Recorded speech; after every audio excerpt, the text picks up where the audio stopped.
વડિયામાં હનુમાન જયંતિ નિમિત્તે ગાંધી ચોક ખાતે હનુમાન દાદાને આકર્ષણ રૂડા શણગાર કરવામાં આવ્યો હતો। પવિત્ર અવસરે હનુમાનજીને 56 ભોગ અર્પણ કરવામાં આવ્યા છે। સાંજે 5 વાગે બટુક ભોજનનું આયોજન કરવામાં આવ્યું છે। ઉપરાંત રામનાથ મહાદેવ મંદિર ખાતે બટુક ભોજનનું આયોજન કરાયું છે। સ્કૂલ તેમજ વડિયાના તમામ બાળકોએ ઉત્સાહથી પ્રસાદીનો લાભ લીધો હતો। ધાર્મિક વાતાવરણમાં આનંદ માણ્યો હતો। વડિયાના અન્ય હનુમાન દાદાના આંગણે સત્યનારાયણ ભગવાનની કથાનું પણ આયોજન કરવામાં આવ્યું છે, જેમાં ભાવિકો શ્રદ્ધાપૂર્વક હાજરી આપી રહ્યા છે। જે કે સાથે રાજુ કારિયા વડિયા। હનુમાન જયંતિ નિમિત્તે ગાંધી ચોક તત્કાલ હનુમાન અને સરસ મજાનું આ મિત્ર મંડળે બટુક ભોજનનું આયોજન રાખ્યું છે।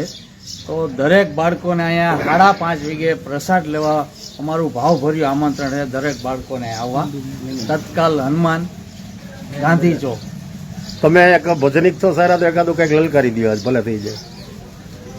શ્રી રામ જય જય રામ, શ્રી રામ જય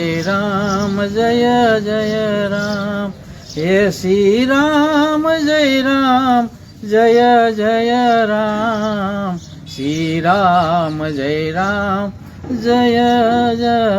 રામ। Thank you.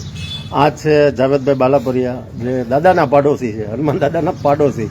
એ પણ એટલું જ દાદાનું ધ્યાન રાખે છે અને આ વિસ્તારમાં હિન્દુ મુસ્લિમ એકતાથી આ દાદાની સરસ મજાની ઉજવણી થાય છે। આ દાદાના પાડોશી છે। હા તો ભલે ને પહેરે, બહુ વાંધો। મિયા દિખાઓ ભૈયા, બોલ શ્રી બજરંગ દાદાની।